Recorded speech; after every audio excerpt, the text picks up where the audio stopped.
Kenji. I too am a girlfriend slash daughter of Jean-Luc Picard.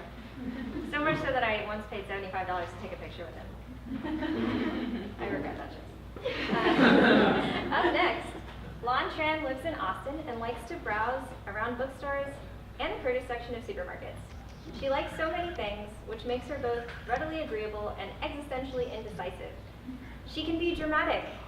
She can be pleasantly dull. She writes poetry. And your favorite flavor of ice cream is vanilla. Please welcome Lon.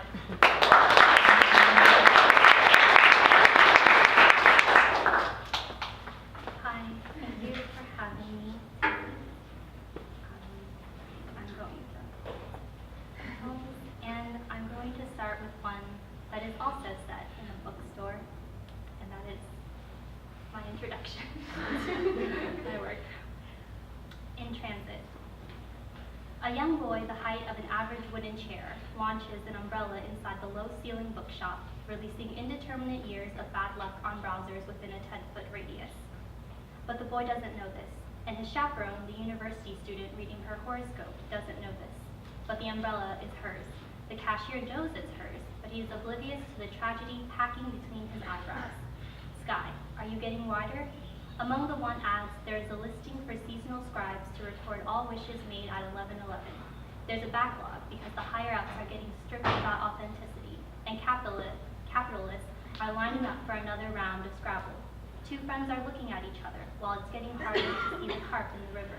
Through serendipity, a man with Buddhist principles has reached the dock of the Greek underworld. This must be some kind of mistake, he says. But there is Chiron with his spent grin, unimpressed by time or men regretting the rosy hours still left at their cheeks. They don't mint the opal anymore, so the fee has been waived. He's a stickler for protocol, so would you rather be a pebble in the river or a pebble on the shore? Good bird. The mountain in Oregon is crumbling is code for what? I should apologize for making promises in the woods behind American history.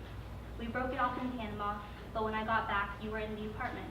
The variation of existence at the point of simultaneity is a collage of disparate trees pasted as a conservatory.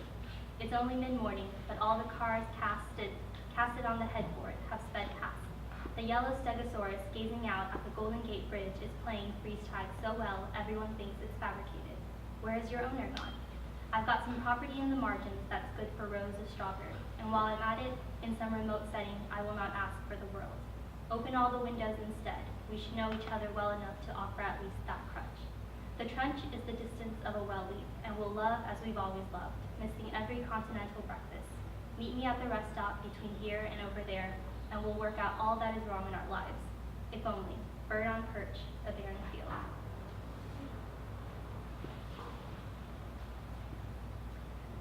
I'll just look up when it's a new one. Persimmon in that distance. On occasion, you start dreaming of your life again. Older, you remember the forest, the homely bear that comes through your mother's warning while picking chestnuts in the late afternoon. Then the fox sweeping beyond the snow around her neck fable, tucked in a red silk pouch. There is a persimmon tree on the open acre that no one claims. On the open acre that no one claims, there is a persimmon tree. If you had known you would become this type of person, you might have taken the time to prepare all your meals and pack the earth with seeds for winter onions. Our physical world is small and direct. We don't stray that far from the seasons. Details are expansive and household gods crowd all the good corners. Take home a stray minotaur, dig a well for a water dragon. The owls would frighten me from time to time. From time to time, I would forget that I'm eating. The beaded sugar caked on this tomato beats the winter for one evening. Peeling persimmons will beat the winter for another. Even the box spring has worn from the restless reading. From time to time, I'll wonder whether the persimmons will dry properly once the year turns over. Payday. The sunflower king dips out of the lowlands.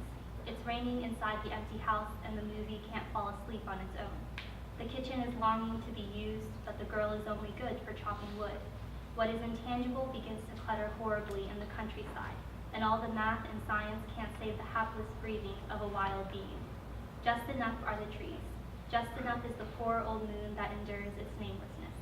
Meanwhile, the prince descends to a lowly village, and removed of title and rank, He marries an ordinary woman. They have children, grow old, and never know wealth. His heart never aches. He never searches for his own reflection.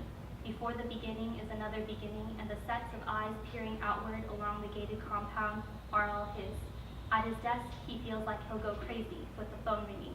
At his desk, the picture of Rosie under purple mountains is tearing him to bits.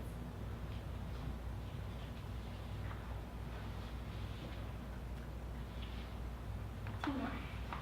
3 cheers. Sometimes our courtship makes so much sense, but what kind of sense exactly, Kent from Long Island? This room makes sense with all its tables and chairs accounted for. Its people in bed, intimacy ranging from 1 to 10, skipping rocks to the bathroom with its bath rugs, and stamped in the corner, a cutout moon, shiny penny, lucky with its head shaved. It's late, but the cows are still grazing. What if it rains? The shed is just behind the horizon where we can't see, and tens picket on the downhill slide where a traveling trope camps between surprises. Indeed, we are in dire need of surprises every Tuesday. But this is not the only sense among Newton's hardwired apple orchards. We're talking about the stomping when you dog-ear a page and can feel the crease 20 miles into the context. That discomfort, like inviting a clown inside for after-dinner coffee and biscotti, and you have to go back, you know you do, and jump out of the moving train.